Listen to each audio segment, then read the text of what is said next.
Welcome to you, my dude or dudette. You knew what you were getting into when you clicked on this video, right? I'm gonna tell you all the secrets in the original Dragon Warrior for the Nintendo Entertainment System. That's right, all of them. You don't have to watch an entire Let's Play series. You don't have to read multiple guides on GameFAQs.com. You don't have to search for every secret in separate videos.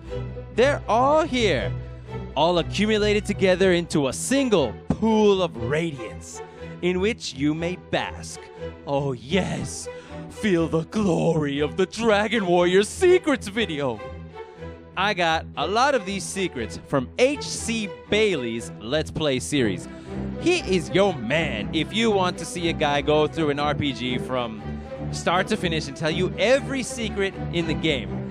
He's covered all the Dragon Quests and Final Fantasies in a way that nobody can touch, I think. So I'm using his game footage. I hope he doesn't mind. So let's start right at the beginning where you name your character. One of the cool things about old games, or annoying things depending on how you look at it, is that their basic mechanics are also secrets. It turns out that the first 4 letters of your character's name determines your starting stats, and your stat increases upon leveling up. Crazy, right? Here's a chart. Every letter has an assigned value. Only the first 4 letters count, so if my name were Zoltan, only the capital Z, O, L, and T count. So choose a name and add your first 4 values together. For Z-O-L-T, it comes to 39. Now divide that number by 16. For me, that would be 2, remainder 7. The remainder decides everything. You can use a chart to check your starting stats, but by the time you reach level 8, the difference between the best starting stats and the worst starting stats has been nullified by the stat growth. A remainder of 7 results in Stat Path D, which has strength and agility as secondary stats, and HP and MP as primary stats. Now, you don't really need to care about this because the difference between primary and secondary stats at the maximum level is only about 10%, and any build can take out the final boss under level 20. But if you were to ask the Zoltan what is the best parameter, the best stat, it would be agility, because every 2 points of agility adds 1 more point to your defense parameter, and I'll tell you all about why defense is the best parameter in the game later in this video. For now, are you ready for some more secrets? A lot of people don't know this next one. One of the quests you do in the game is rescue the princess. It is said that she was kidnapped and taken to a cave and is being guarded by a green dragon, but she's actually right here in the first town. Oh, she's not Gwaelin. Never mind. Let's go shopping. One of the items you can buy in the first town is a dragon scale. The fuck does that thing do? Use it from the item menu and you'll actually equip it for a permanent +2 to defense. There's also a glitch where you sell the scale after equipping it, and you can still keep the +2 defense increase. Time to talk terrain. Every type of terrain in the game has different encounter rates. Grasslands, stairs, and chests have a 1 in 24 chance to have an encounter. Forests, bricks, swamps, and barriers all have a 1 in 16 chance, and hills and deserts have the highest at 1 in 8. A note about swamps and barriers: swamps deal 2 damage to you for every step you take, and barriers deal 15.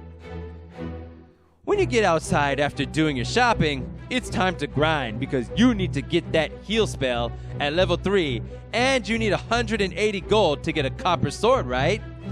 If you go a little bit west and a little bit south, you can find some hills.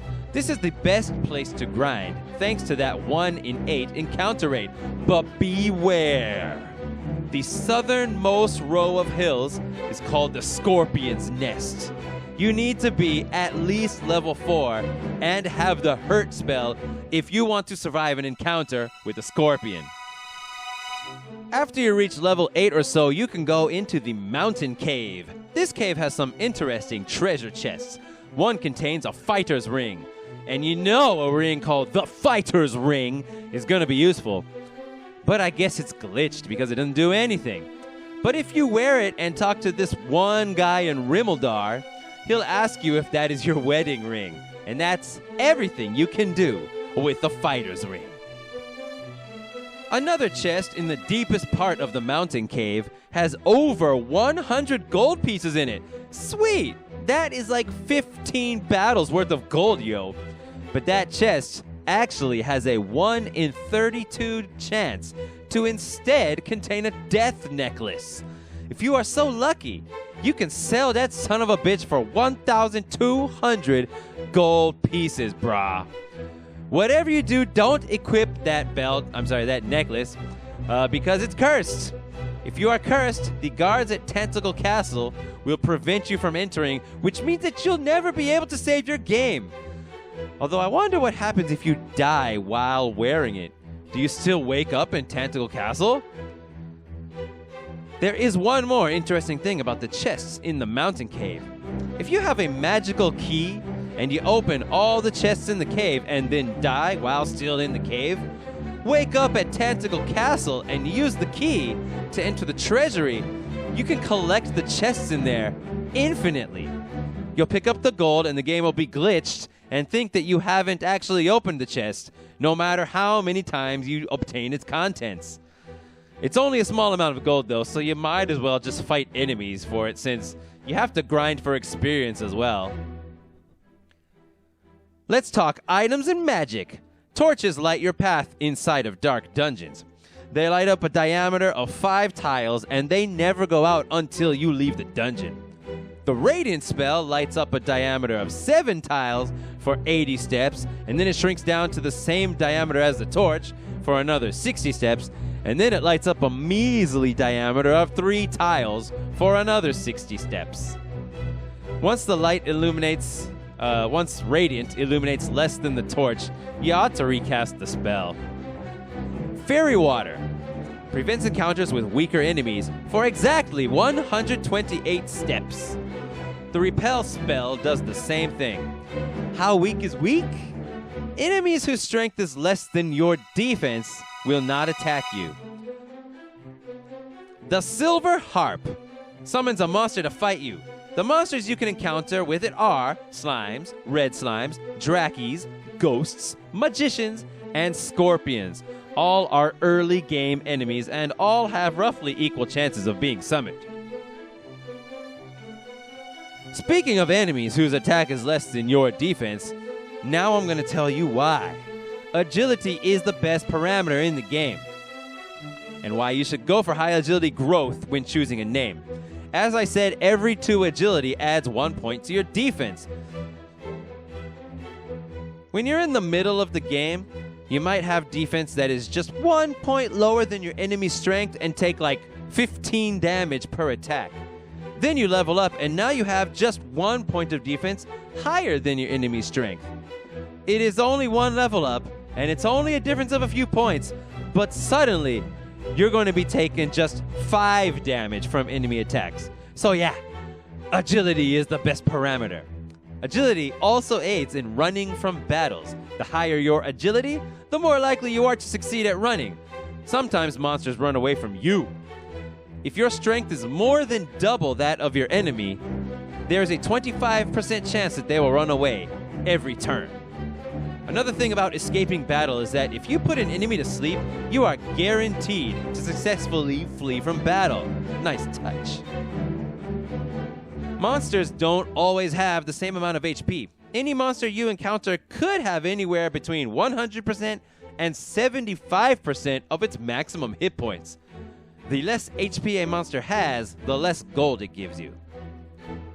There are some status effects in this game: Stop Spell and Sleep. Stop Spell prevents one from casting spells. If an enemy has no resistance to a status effect, then you can inflict that status on the enemy 100% of the time. No enemy in the game has complete protection against any status effect. The strongest resistance in the game is 15 out of 16. That means you have a 1 in 16 chance to put the Dragon Lord to sleep. When you get to the town where you can buy the half plate, the full plate, or the magic armor, buy the full plate. The magic armor costs more than double what the full plate costs, and it has the same amount of defense. The magic aspect of it is that it heals 1 HP every 4 steps you take. It's not enough to help you in any meaningful way. Get the full plate until you can get Erdrick's armor. Erdrick's armor, by the way, it doesn't tell you in the game, but it of course has the highest defense. It heals you 1 HP for every step you take.